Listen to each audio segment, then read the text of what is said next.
ជំរាបសួរពុកម៉ែបងប្អូនជាទីគោរពរាប់អានទៅក្នុងប្រទេសនិងក្រៅប្រទេសបាទថ្ងៃនេះលោកគ្រូសូមមើលរាសី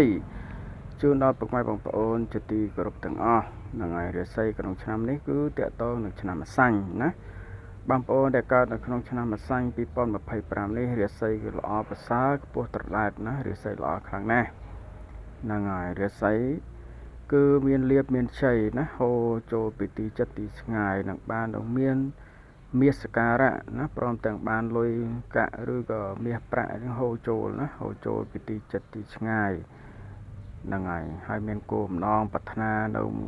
កិច្ចការឬក៏បើខាងលក់ដូរអាជីវកម្មផ្សេងហ្នឹងគឺថាល្អប្រសើរណាស់នៅក្នុងឆ្នាំម្សាញ់នេះ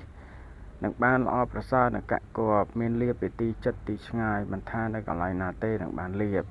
ហើយមានគោលបំណងប្រាថ្នាអ្វីនោះក៏បានសម្រេចពីព្រោះរាសីនេះគឺរាសីដែលល្អហ្នឹងហើយរាសីដែលល្អឬគឺរាសីដែលខ្ពស់ត្រដែតនៅក្នុងឆ្នាំម្សាញ់នេះបងប្អូនចង់គិតការងារអ្វីក៏ល្អហើយមានអ្នកធំណាមានអ្នកធំក៏ជួយជ្រោមជ្រែងជួយយកអាសាហ្នឹងហើយជួយយកអាសាប្រកបការងារអ្វីក៏ឃើញថារីកចម្រុំចម្រើនហ្នឹងហើយសង់ផ្ទះឡើងផ្ទះថ្មីបើក្នុងអាជីវកម្មផ្សេងហ្នឹងឃើញថាវាកកបវាតិចជុំវាល្អប្រសើរណាស់សម្រាប់រាសីក្នុងឆ្នាំម្សាញ់2025នេះហ្នឹងហើយបើមានចម្ងល់ឆ្ងល់កន្លែងណានីមួយនោះអាចសួរលោកគ្រូបានណាអាចតាក់ទងសួរលោកគ្រូបន្ថែមបានហ្នឹងហើយដូចលោកគ្រូបានបញ្ជាក់អញ្ចឹង